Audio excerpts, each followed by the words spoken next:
Voilà, conditions du déplacement. Nos amis réfugiés sont dans les camions, bien au chaud, et tous les bénévoles sont en extérieur, dont moi-même. Déjà que j'arrivais pas à dormir à l'armée, les rares fois où ils ont voulu me faire dormir dehors. Donc je sais pertinemment que cette nuit sera plutôt une journée. Mais c'est pas grave, je n'ai pas le droit de me plaindre, c'est la leçon de cette nuit.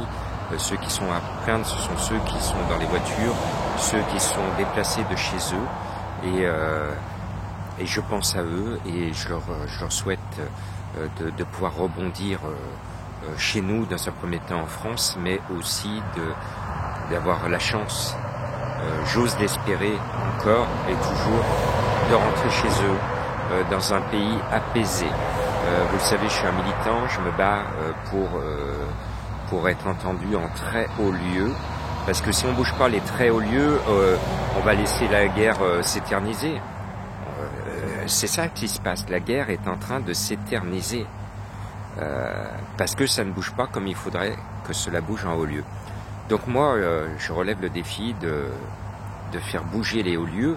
Quand je parle de hauts lieux, c'est le président de la République, du côté politique, et de tous les politiques. Alors on est en campagne en ce moment, on est en campagne, et bien je demande à ces candidats qui se présentent avec plein de bonne volonté de m'aider à aller voir M. Macron et aller lui causer des solutions pour arrêter tout de suite la guerre, parce que j'ai l'une des solutions.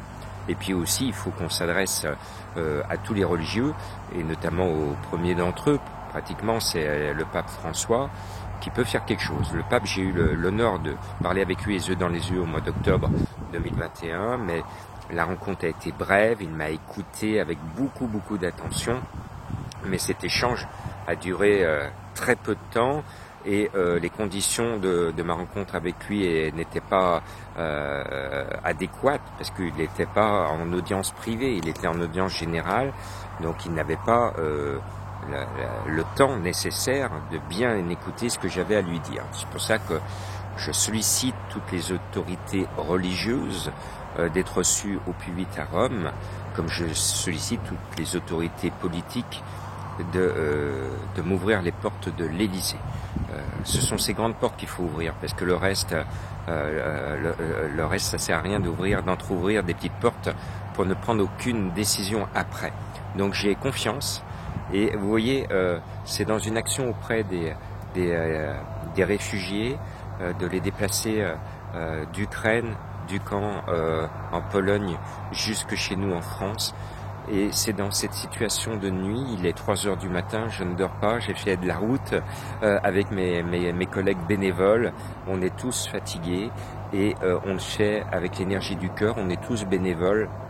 Et je suis heureux de contribuer à cet effort de guerre, parce que c'est un effort de guerre, ne l'oublions pas. Courage à eux, et faisons ensemble d'arrêter la guerre. Mais pour arrêter la guerre, j'ai besoin de vous. Aidez-moi à solliciter et à obtenir un rendez-vous avec le président de la République, ou aidez-moi à être reçu par un grand chef religieux, quelle que soit la religion, et si possible par le pape François.